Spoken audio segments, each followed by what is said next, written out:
ஏதாவது ஒரு புதுசாக ஒரு ஜாப் சேர்றதுக்கோ அல்லது செஞ்சுக்கிட்டு இருக்கிற ஜாப்லேருந்து ஒரு சேஞ்ச் ஓவர் ஆகிறதுக்கான வாய்ப்புகள் நல்லாவே இருக்குது. கூட்டு தொழில் செய்கிறது கொஞ்சம் அனுகூலமான பலன் தருது. அல்லது அது எப்படின்னா சர்வீஸ் பேஸில் உள்ள தொழில்களை செலக்ட் பண்ணுங்கள். அது உங்களுக்கு சக்ஸஸ் பண்ணுறதுக்கான வாய்ப்புகள் இருக்கும். மீடியா என்டர்டெயின்மெண்ட் ஃபீல்டில் இருக்கிறவங்களுக்கு உங்களுக்குன்னு ஒரு யூனிக்கான புதிய வே தெரியும்.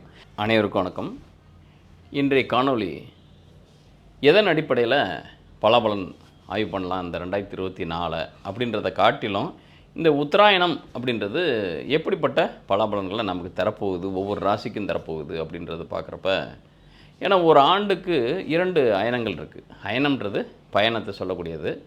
உத்தரம் அப்படின்னா வடக்கு நோக்கிய பயணம், அதாவது சூரியனுடைய வடக்கு நோக்கிய பயணத்தை வந்து உத்தராயணமாகவும், சூரியனுடைய தெற்கு நோக்கிய பயணம்ன்றது தட்சிணாயனமாகவும் சொல்லப்படுது. அப்போ உத்தராயணத்துக்கு என்ன இருக்கும், தட்சிணாயனத்துக்கு என்ன இருக்கும் அப்படின்னம்னாக்க, உத்தராயணம்ன்றது தை முதல் ஆணி வரை, ஆணி கடைசி வரைக்கும் இருக்கும். அதே மாதிரி ஆடி 1 முதல் மார்கழி கடைசி வரைக்கும் உள்ளது தட்சிணாயனம். அப்போ உத்தராயணம்ன்றது தேவர்களுக்கு பகல் பொழுதாகவும், தட்சிணாயனம்ன்றது தேவர்களுக்கு இரவு பொழுதாகவும் கருதப்படுது. அதனால தான் இரவு பொழுது அப்படின்றது அந்த இடத்துல கூல் அதிகமாக இருக்கும், பகல் பொழுதுன்றதில் ஹாட் அதிகமாக இருக்கும். அதனால தான் ஆண்கோள்கள் வலிமை உத்தராயணத்துலேயும், பெண்கோள்கள் வலிமை தட்சிணாயனத்துலேயும் இருக்கும்.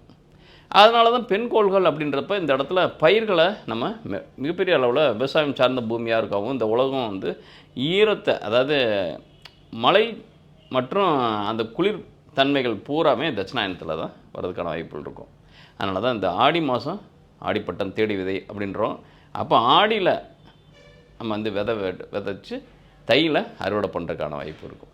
அப்போ தையிலேருந்து உங்களுக்கு ஆணி வரைக்கும் உள்ளது பகல் பொழுதுன்றப்ப அந்த இடத்துல வெப்பமும் அதிகமாக இருக்குது, காற்றும் அதிகமாக இருக்குது, ப்ளஸ்ஸு வன்மமான தன்மைகள் அதிகமாக இருக்கக்கூடிய தன்மை.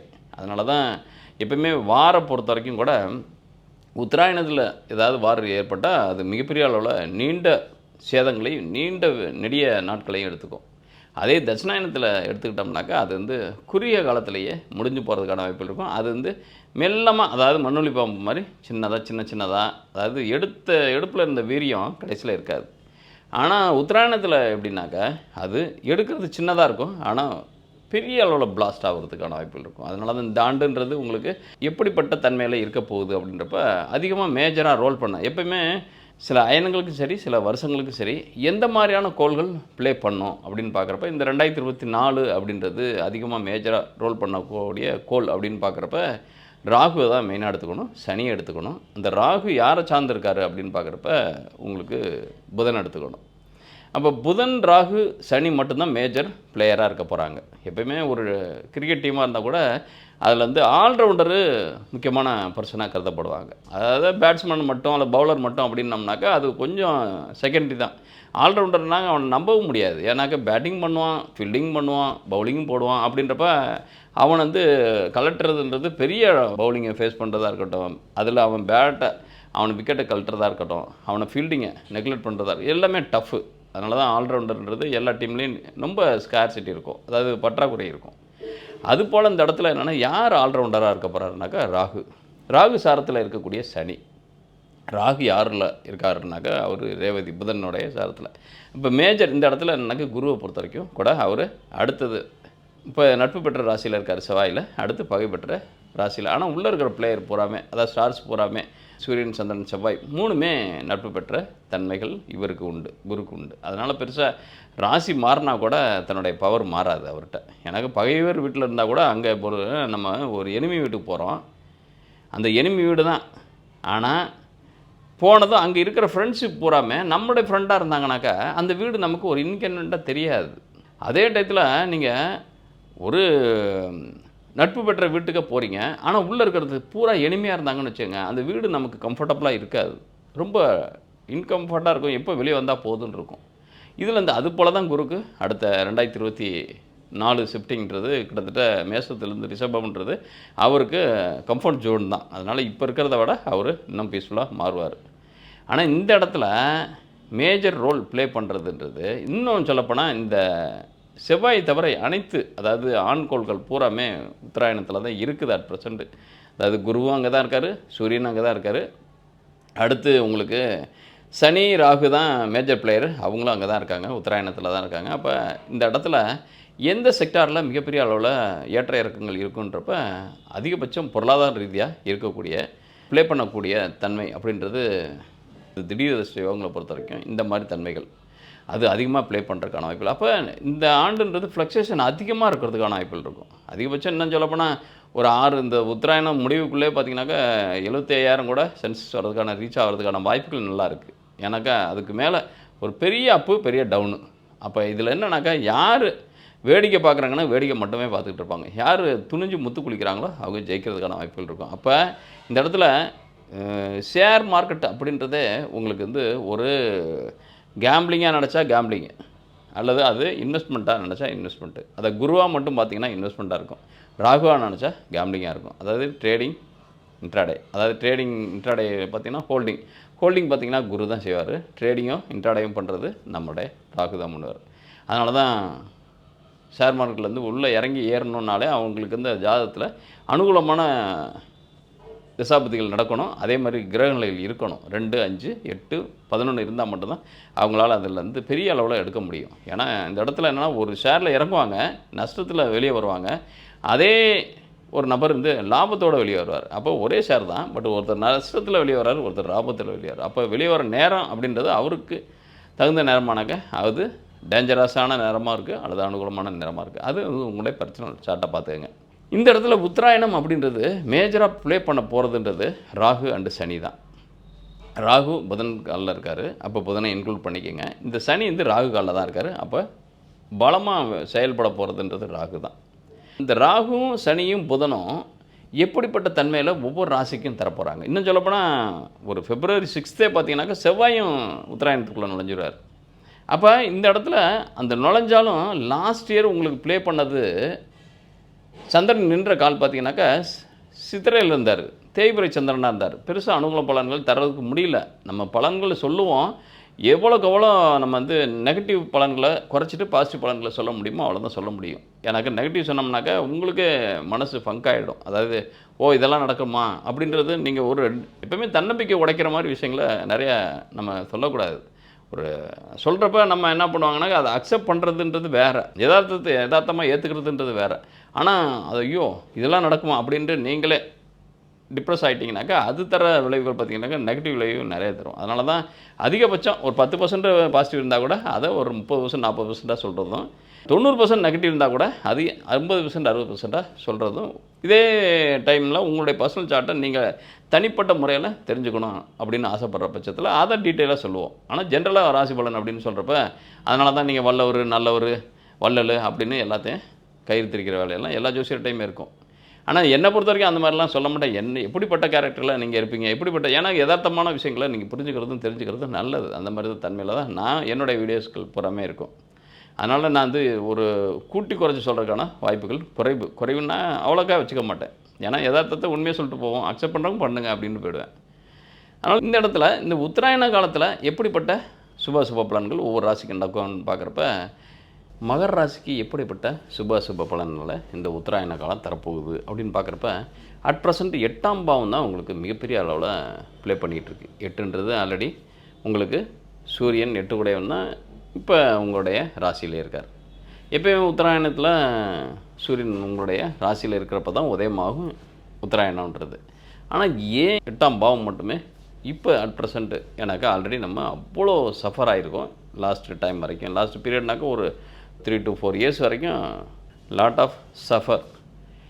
ஆனால் இப்போ என்னன்னா 8 கூட எப்போயுமே லக்னத்தில் இருந்தாலோ ராசியில் இருந்தாலோ ஒரு கன்ஃபியூஸான தன்மைனாக்கா இத்தனைக்கும் 5ஆம் அதிபதி யாருன்னா உங்களுக்கு சுக்கிரன் அட் ப்ரெசண்ட் 11ல் ஒரு 11ல் இருக்கிறது அப்படின்றது எந்த கோளாவது ஒரு கோள் 11ல் இருக்கணும். 10லையும் 11லையும் ஏதாவது ஒரு கோள் இருந்தால் 11ல் இருந்துச்சுன்னா ஒரு கோள் எந்த கோள் இருக்கோ அதனுடைய தன்மையில் சில லாபங்கள் பார்க்கலாம். 10ல் ஒரு பாவியாவது இருக்கணுன்றோம்.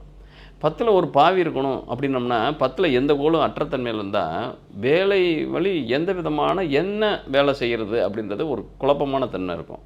இன்னும் 10 கூட மறைஞ்சு போயிருந்தாலும் இன்னும் சிக்கலாக இருக்கும். அப்போ 10ஆம் இடத்துல அப்படின்றப்போ எந்த கோளும் உங்களுக்கு இல்லை அட் ப்ரெசண்ட்டு உத்தராயணத்தில். ஆனால் லாபஸ்தானத்தில் சுக்கிரன் இருக்கிறது மிகப்பெரிய அனுகூலம். அப்போ சில ஃபோர்காஸ்ட் பண்ணி வச்சுருக்கீங்க, இந்த மாதிரி விஷயங்கள் வழி நம்ம சில இலக்குகளை அடையலாம், சில விஷயங்கள நம்ம சாதிக்கலாம், சில விஷயங்கள நம்ம சக்ஸஸ் பண்ணுறதுக்கான வாய்ப்புகள் இருக்குது அப்படின்னு. ஆனால் லக்னத்தில் ராசியில் அப்படின்னு சொல்லக்கூடிய மகர ராசியில் 8ஆம் அதிபதி இல்லை ராசியில் இருக்கிறப்ப ஒரு குழப்பமான மண்ணில், அதாவது மழை விட்டாலும் தூவானம் விடாது பாருங்கள். அதுபோல் ஓரளவுக்கு 2024 ஒரு நல்ல பாதையை நோக்கி போகுது அப்படின்னு இருந்தால் கூட இன்னும் அந்த எண்டு புள்ளியை நீங்கள் இன்னும் தொடலை. இன்னும் எண்டு புள்ளியனாக்கா அந்த இப்போ ரொம்ப டிப்ரெஸ் ஆன தன்மையிலேருந்து கொஞ்சம் வெளியே வர்றதுக்கான, ஆனால் ஒரு நூல் வெளியே வந்துடுறதுக்கான வாய்ப்புகள் ஒரு எங்கேயாவது ஒரு பக்கம் வந்துடாதா, ஒரு பக்கம் நமக்கு ஒரு மின்னல் மாதிரி ஒரு கீற்று வந்துடாதா அப்படின்றது தன்மை. அதாவது விட்டால் பூமி பிளந்துக்கிட்டு வெளியே வரக்கூடிய ஒரு செடி மாதிரி தான் நீங்கள் இந்த டைம். இப்போ உங்களுக்கு 2ஆம் இடத்துல இருக்கிற சனி மற்றும் சந்திரன், சனி சந்திரனோட இணைவு அப்படின்றது உங்களுக்கு 2ஆம் இடத்துல தனஸ்தானத்தில் இருக்கிறதுன்றது 7 கூட சந்திரன் 2ஆம் இடத்துல இருக்கார், அது ராகு சாரம் பெற்றவராக இருக்கார். அப்படின்றப்ப ஒரு ஃபேமிலி வைஸு கொஞ்சம் டெஃபிசிட்டு. ஆனால் சனி ஆட்சி பலம் பெற்ற சனியாக இருந்தாலும் அவர் 3ஆம் இடத்துல இருக்கக்கூடிய ராகுவின் சாரத்தில் இருக்கார், சந்திரனும் ராகுவோட சாரத்தில் தான் இருக்கார். அப்போ சனி சந்திரன் சேர்க்கை 2ஆம் இடத்துல இருந்தாலே தனஸ்தானம் அப்படின்றது ரொம்ப கெட்டு போயிடும். தனஸ்தானம் கெட்டு போயிடும்னாக்கா ஏதாவது செய்தொழில் வழியும் வருமானமோ அல்லது ஏதாவது ஒரு கை லிக்விட் கேஷோ எதுவும் அற்ற தன்மையில் கெடுத்துனா அது ஒரு பக்கம் வளர்ந்து போய் நிற்கிறது, இந்த மாதிரி தன்மை. ஏன்னா உங்களுக்கு சுகஸ்தானாதிபதி 12ல் போய் செவ்வாய் யாரோட சேர்ந்துருக்காருனாக்கா உங்களுடைய ரோகஸ்தானாதிபதி புதனோட சேர்ந்துருக்கார்.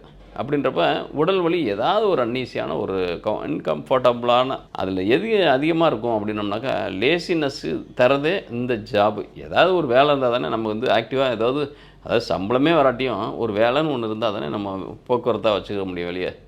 எதுவுமே வேலை இல்லைன்னா எதுக்காக என்ன ஊரை சுற்றி பார்த்துட்டே வந்துக்கிட்டு இருக்கிறதா, அந்த மாதிரி தன்மை. ஏன்னா அந்த 4ஆம் அதிபதியும் 6ஆம் அதிபதியும் புதனும் செவ்வாய் சேர்ந்து 12ல் இருக்கிறதுன்றது நிறையா நாலேஜுகளை தான் கேதர் பண்ண வைக்கும். இந்த 12ல் இருக்கிற புதன் அந்த நாலேஜ் கேதரிங் நிறையா நடக்கும்.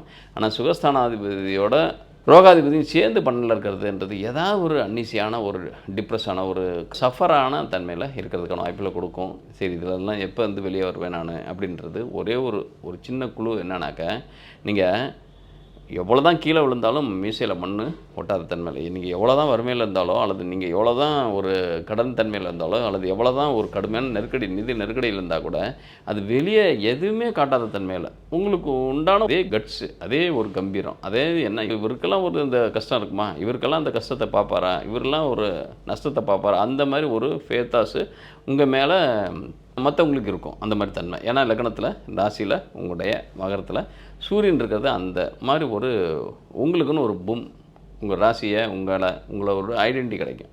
அதாவது உங்களை ஆளை பார்த்து எடை போட முடியாது. நீங்கள் வந்து உங்களை வந்து மற்றவங்க பார்வையில் நீங்கள் ஒரு சர்ப்ளஸ் ஃபெல்லோ மாதிரி தான். அதாவது பண மிகுதியான மனிதர், ஒரு ஆரோக்கியம் மிகுதியான மனிதர், உங்களுடைய செல்வாக்கு மிகுதியான மனிதர். ஏன்னாக்கும் உங்களுடைய பப்ளிசிட்டி அந்த அளவுக்கு இருக்கும், உங்களை பற்றி பிராண்ட் அப்படி இருக்கும். ஆனால் உங்களுக்குள்ளே இருக்கும் இன்டர்னல் லைஃப்பில் கூட ஒரு பெருசாக ஒரு சப்போர்ட் இருக்காது. சப்போர்ட்னாக்க ஒரு பெருசாக ஒரு அனுகூலமான பலன்கள் இருக்காது. ஆனால் அவங்கள வச்சு தான் பில்ட் பண்ண போகிறீங்க. இந்த உத்தராயணன்றது 2ஆம் இடத்துல இருக்கிற சனியும் சந்திரன் தான் சேர்ந்து, அப்போ ஏதாவது ஒரு சுயதொழில் வழி அதிகமான வருவாயை ஈட்டுறதுக்கான வாய்ப்புகள் இருக்குது. ஆனால் 3ஆம் இடத்துல இருக்கிற ராகு, எப்பயுமே ராகுக்கு வந்து 3, 6, 10, 11ல் இருக்கிறது பெஸ்ட்டு. இதில் என்னென்னா ராகு 6 கூட சாரம் பெற்று தான் 3ல் இருக்கார். அப்போ கம்யூனிகேஷன் ஸ்கில்லு நல்லாயிருக்கு, நீங்கள் நல்லா பேசுகிறீங்க, நல்லா உங்களை அப்ரோச் பண்ண முடியுது, நல்ல கண்டென்ட் க்ரியேட்டராகவோ அல்லது கண்டென்ட்டு நிறைய மக்கள் வந்து காண்டாக்ட் நிறைய அழகாக ஈஸியாக உங்களோட அப்ரோச் பண்ண முடியுது. ஏன்னா 3ஆம் இடத்துல இருக்கிற ராகு அதை பண்ணி தருது. ஏன்னா 9ஆம் அதிபதியும் புதன் தான், 6ஆம் அதிபதியும் புதன் தான். 6ஆம் இடத்தோட ராகு சம்மந்தப்பட்டு 3ல் இருக்கிறதுன்றது உங்களுக்குன்னு ஒரு தனியாக ஒரு ஐடென்டிட்டி, உங்களுக்குன்னு தனியாக ஒரு பிராண்டு, இதெல்லாமே க்ரியேட் ஆகுது. பணம் ஒன்று தான் இல்லையா ஒழிய புகழ் செல்வாக்கு பணத்தை தாண்டிய ஃபினான்ஸை தாண்டி ஒரு அறிமுகமோ ஒரு கேரக்டரோ கேரியரோ உங்களுக்கு அழகாகவே கொண்டு போகுது. இன்னும் ஜாப் வைஸு சேஞ்ச் ஓவர் இருக்குது வேறு. ஏன்னா இதே புதன் தான் செய்வார்.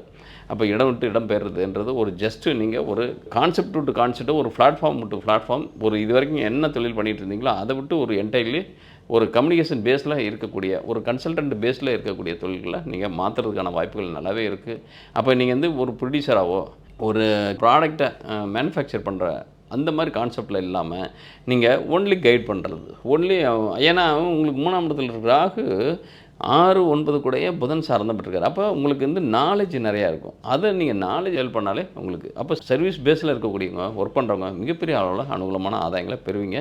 ஏன்னா இந்த டைம்ன்றது உங்களுக்கு அட் ப்ரெசண்ட் 7ஆம் பாவம் தான் கடுமையாக வேலை செய்ய போகுது. இந்த உத்தராயணத்தில் 7ன்றது உங்களுக்கு ஒரு புதிய தொழில் முயற்சிகள் இருந்துச்சுனாக்க அதை டெவலப் பண்ணுங்கள். ஏன்னா அது இந்த டைம்ன்றது உங்களுக்கு அனுகூலமான அந்த உத்தராயண காலன்றது 7ஆம் இடத்தை மட்டுமே ஃபோர்காஸ்ட் பண்ணுது. அது 2ஆம் இடத்துல தான் இருக்கார் சந்திரன், அது ராகு சாரத்தில். அப்போ அது ராகுன்றது 3ஆம் இடத்துல தான் இருக்கார். அப்போ கம்யூனிகேஷன் ரிலேட்டடாக, கன்சல்டன்ட் கான்ட்ராக்டிங் ரிலேட்டடாக, அல்லது தரகு ஒப்பந்தம் பேஸில், அல்லது சர்வீஸ் பேஸில், இதில் என்னென்னா இதிலெல்லாம் உங்களுக்கு சர்வேல் பண்ணுறதுக்கான வாய்ப்புகள் நல்லாயிருக்கும். ஷேர் மார்க்கெட்டு அப்படின்றது உங்களுக்கு பெருசாக அனுகூலமான பலன்களை தராது. ஏன்னா 8ஆம் பாவாதிபதி ராசியிலே இருக்கார். யார்? சூரியன். 2ஆம் இடத்தோட தொடர்பு கொள்கிறாருனாக்கா 2ஆம் இடத்தோட தொடர்பு எந்த இடத்துலையும் நடக்கலை. அது ஒன்று. அப்போ அவர் நிற்கிற சாரமும் சுயசாரம் பெற்றவராக இருக்கார். உத்திராடம் 2ஆம் பாதம் அப்படின்றப்ப உத்திராடம் 2ஆம் பாதன்றது அதே இடத்துல தான் விழும். அப்போன்றது இந்த இடத்துல மகர ராசி நேயர்கள் பெருசாக ஒரு அதிர்ஷ்டங்களின் அடிப்படையில் இல்லாமல், ஆனால் உங்களுடைய உழைப்பின் அடிப்படையில் மிகப்பெரிய அளவில் உங்களுக்கு நீங்கள் ஹார்ட் ஒர்க் பண்ணுவீங்க. அதுக்குண்டான ரிசல்ட் லாஸ்ட் இயர் வரைக்கும் வராமல் இருந்தது. இந்த வருஷன்றது கிட்டத்தட்ட இந்த உத்தராயண காலத்துலேருந்து ஆரம்பிச்சிங்கனாக்க அழகாக, இன்னும் சொல்லப்போனால் ஒரு 4ஆம் இடத்துல தான் குரு இருக்கார். குரு உங்களுக்கு 3, 12 கூடையவர். 4ல் சுகஸ்தானத்தில் இருந்து கொஞ்சம் வரக்கூடிய ரொம்ப இரிட்டேட்டாக இருந்தது. இப்போ 5ல் இருப்பார். அப்போ 5ல் இருக்கார் அப்படின்னா 3 கூட தனக்கு 2ஆம் இடத்துலையும் 12 கூட தனக்கு 6ஆம் இடத்துல. அப்போ ஏதாவது ஒரு புதுசாக ஒரு ஜாப் சேர்றதுக்கோ, அல்லது செஞ்சுக்கிட்டு இருக்கிற ஜாப்லேருந்து ஒரு சேஞ்ச் ஓவர் ஆகிறதுக்கான வாய்ப்புகள் நல்லாவே இருக்குது. அப்படின்றப்ப இந்த இடத்துல அதிர்ஷ்டத்தை தாண்டி அதிர்ஷ்டத்தை டிபெண்ட் பண்ணாமல் இண்டிவிஜுவலாக நீங்களே உங்களால் ஓனாக சைன் பண்ணுறதுக்கான வாய்ப்புகள் இருக்கும். ஏன்னா சுயதொழில் வழி மாற்றங்களோ, வேலை வழி, இப்போ என்ன சொல்ல போனால் ஜாப்ன்றது இருக்குது பார்த்தீங்களா, ஜாபை விட்டு ஒரு ஜாபை விட்டு இன்னொரு ஜாபுக்கு சுவிட்ச் ஓவர் ஆகிறதுக்கான வாய்ப்புகள் இருக்குது. ஏன்னா 6 கூட யார்? புதன் இருக்கிறது அட் ப்ரெசென்ட் பனி 2ல் தான் இருக்கார். அவர் இருக்கிறதும் பார்த்தீங்கன்னாக்க கேது 2. அது கேதுனாக்க மகம் 2ஆம் பாதத்தில், அது உங்களுக்கு ராசிக்கு 5ஆம் இடத்துல தான் இண்டிகேட் பண்ண போகிறாரு. அப்படின்றப்ப உங்களுக்கு ஏதோ ஒரு தளம் தாண்டிய ஒரு பிஸ்னஸ், தளம் தாண்டியனாக்க இது வரைக்கும் ஒன்று பண்ணிகிட்டு இருக்கீங்கன்னாங்க, இதை தாண்டி ஒரு அடிஷ்னல் இன்கம் வர்றதுக்கான வாய்ப்புகள். இன்னொன்று பார்ட்னர் வழி ஒரு ஆதாயங்கள். ஏதாவது ஒரு பார்ட்னரை நீங்கள் மேலாக இருந்தால் ஃபிமேலாக இருந்தால் மேலு. இது ஏன்னா 7 கூட 2ஆம் இடத்துல சனியோட சேர்ந்து 2ல் இருக்கார். அப்போ என்னன்னாக்கா கூட்டு தொழில் செய்கிறது கொஞ்சம் அனுகூலமான பலன் தருது. அல்லது அது எப்படின்னா சர்வீஸ் பேஸில் உள்ள தொழில்களை செலக்ட் பண்ணுங்கள். அது உங்களுக்கு சக்ஸஸ் பண்ணுறதுக்கான வாய்ப்புகள் இருக்கும்.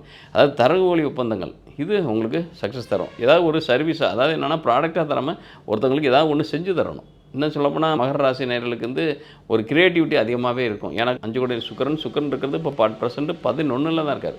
அப்போ மீடியா என்டர்டெயின்மெண்ட் ஃபீல்டில் இருக்கவங்களுக்கு உங்களுக்குன்னு ஒரு யூனிக்கான புதிய வே தெரியும். அதை வச்சு நீங்கள் பில்டப் பண்ண முடியும், உங்களால் சர்வேல் பண்ண முடியும், உங்களால் சஸ்டெயின் பண்ண முடியும் இந்த ஃபீல்டில். அதாவது மீடியா என்டர்டெயின்மெண்ட் ஃபீல்டில் இருக்கக்கூடிய ஏதாவது ஒரு பிளாக், ஏதாவது ஒரு யூடியூப், ஏதாவது ஒரு உங்களுக்குன்னு ஒரு ஐடென்டிட்டி, உங்களுக்குன்னு யூனிக்கான திறமையை வெளிக்காட்டுறதுக்கான வாய்ப்புகள் நிறையா இருக்குது. இந்த உத்தராயணன்றது இந்த 6 மாத காலத்திலே உங்களுக்கு அபரிவிதமான வளர்ச்சிகளை தரதுக்கான வாய்ப்புகள் நல்லாவே இருக்குது. அதனால் நீங்கள் ஓன் பிஸ்னஸ் கண்டென்ட்டை எப்போயுமே விட்டுறாதீங்க. எனக்கு உங்களுக்கு 6 கூட 12ன்றப்ப நீங்கள் ஆல்ரெடி ஏதாவது ஒரு ஜாபில் இருந்தால் கூட அந்த ஜாபோடு சேர்ந்து ஒரு துணையாக ஒரு இண்டிவிஜுவலாக ஓனாக பிஸ்னஸ் பண்ணுறதுக்கான வாய்ப்புகள் இருக்குது. அது உங்களுடைய லைஃப் பார்ட்னரோட சேர்ந்து பண்ணுறதுக்கான வாய்ப்புகள் இருக்குது.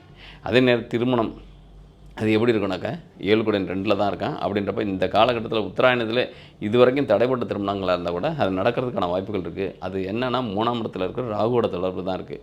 அப்போ அந்நியத்தில் திருமணங்கள் அதிகமாக முடிகிறதுக்கான வாய்ப்புகள் இருக்குது. அது இந்த டைம் ஆஃப் பீரியடு கிட்டத்தட்ட உங்களுக்கு ஆணிக்குள்ளே முடிகிறதுக்கான வாய்ப்புகள் நிறையவே இருக்குது. வைகாசி ஆணிக்குள்ளே முடிகிறதுக்கான வாய்ப்புகள் அதிகமாக இருக்குது. இப்போ ஏதாவது ஒரு லவ் மேரேஜ் அல்லது செகண்ட் மேரேஜ் இதெல்லாம் வாய்ப்பு இருக்கா அப்படின்னோம்னாக்கா, செகண்ட் மேரேஜ் அப்படின்றது 9 தான். 9 கூட 9 கூட சாரத்தில் தான் 3ல் ராகு இருக்கார். அப்போ அதுவும் அனுகூலமான பலன்களை தருது. அப்போ ரீமேரேஜாக இருக்கட்டும், செகண்ட் மேரேஜாக இருக்கட்டும், அல்லது டிவோர்ஸாக இருக்கட்டும், டிவோர்ஸ்லாம் நடக்குமா அப்படின்னோம்னாக்க இப்போதைக்கு கேஸு அப்படியே இழுத்துட்டே போகிறதுக்கான வாய்ப்புகள் தான். ஏன்னா 8ஆம் அதிபதி சூரியன் இப்போ இருக்கிறது ராசியிலே இருக்கார். அப்படின்றப்ப அது தீர்வை நோக்கி போகிறதுக்கான வாய்ப்புகள் இருக்குது. அப்போ ஆணி வரைக்குமே நீங்கள் ஒரு வழக்கில் இழுத்துட்டே போகிறதுக்கான வாய்ப்புகள், இது வரைக்கும் செப்பரேஷன் ஆகலை, கேஸு கோர்ட்டில் இருக்குது அப்படின்னோம்னாக்கா அது கூட இழுத்துக்கிட்டே இருக்கும். அது ஒன்றும் பிரச்சனை இல்லை. ஆனால் ஆணிக்கு பிறகு ஒரு பாசிபிளான ஒரு விஷயம் வர்றதுக்கான வாய்ப்புகள் நல்லாவே இருக்கும். எனக்கு இந்த டைம் எப்போ 8 கூட 7ல் போவான்றப்ப ஆடியில் தான் போவோம். அப்போ ஆடிக்கு பிறகு தான் அதுக்குண்டான தீர்ப்புகள் வர்றதுக்கான வாய்ப்புகள் இருக்குது. அதனால் பெருசாக ஒரி பண்ணிக்க வேணாம். எப்பவுமே நாம் நமக்கான நேரம் எப்போ வரும்னு பார்த்துட்டு அந்த டைமில் போய் நின்னாலே போதும். இப்போ திருப்பதி ஏழுமலையானுக்கு போகிறீங்க தரிசனம் பார்க்க, நீங்கள் ஈவினிங் 8 மணிக்கு புக் பண்ணி வச்சுருக்கீங்கனாக்கா காலையில் 6 மணிக்கு போனீங்கன்னா 6 மணிக்கே போய் லைனில் நிற்க மாட்டீங்க. போய் நீங்கள் உங்களுடைய ஷெட்டில் எங்கேயோ உங்களுடைய எங்கேயோ அங்கே போய் நீங்கள் வெயிட் பண்ண ஆரம்பிப்பீங்க.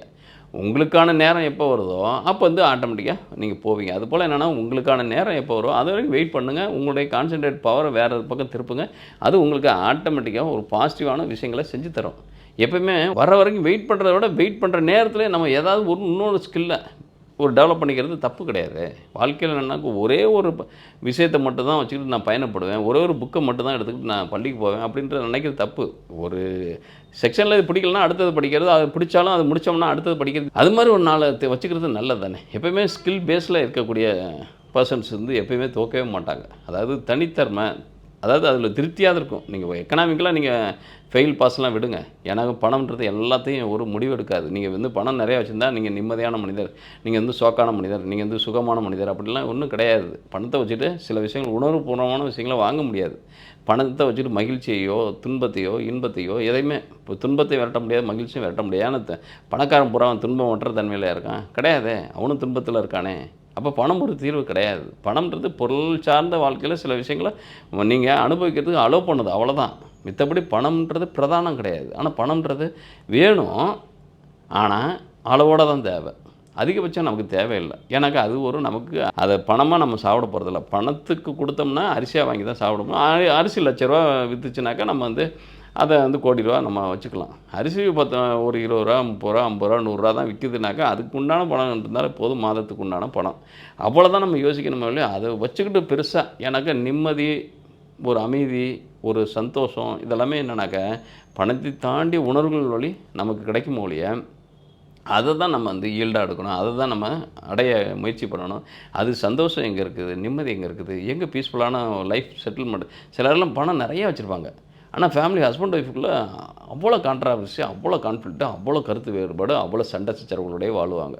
இது எதுக்கு ஒட்டி வாழ்கிறாங்கன்னே தேவையே இருக்காது, புரியவும் புரியாது. ஆனால் ஏதோ ஒரு சமூக அடையாளத்துக்காக இருக்காங்களா, தன்னோட சொந்த அடையாளமாக இருக்குதா, அதுக்கும் இல்லை. பிள்ளைங்களை பற்றி, லைஃப்பை பற்றி, அவங்கள பற்றியெல்லாம் கேரும் பண்ணுறது கிடையாது.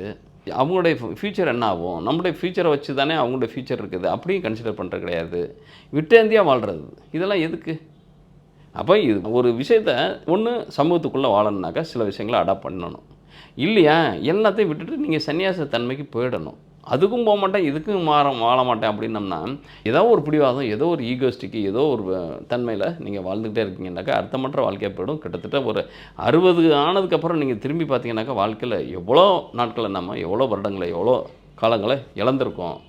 ஒரு மகிழ்ச்சியான காலத்தில் சிரிக்கிற நேரத்தில் சிரிக்காமல் இருந்தது, அழுகிற நேரத்தில் அழுகாமல் இருந்தது, ஏதோ ஒரு ஞாபகத்தில் மறந்துட்டு வந்த மாதிரி நம்ம போய் வேகமாக ஊருக்கு போகிறேன்ட்டு பையை எடுக்காமல் கூட ட்ரெயின் ஏறி உட்காந்துருவாங்க. ட்ரெயின் கிளம்புனதுக்கப்புறம் தான் எங்கே என் லக்கேஜுன்னுவாங்க. இந்த மாதிரி அப்போ எதை கொண்டு போகணுமோ அதை கொண்டு போகிறது கிடையாது. அப்போ அந்த பயணம் உங்களுக்கு சுகமானதாக இருக்குமா?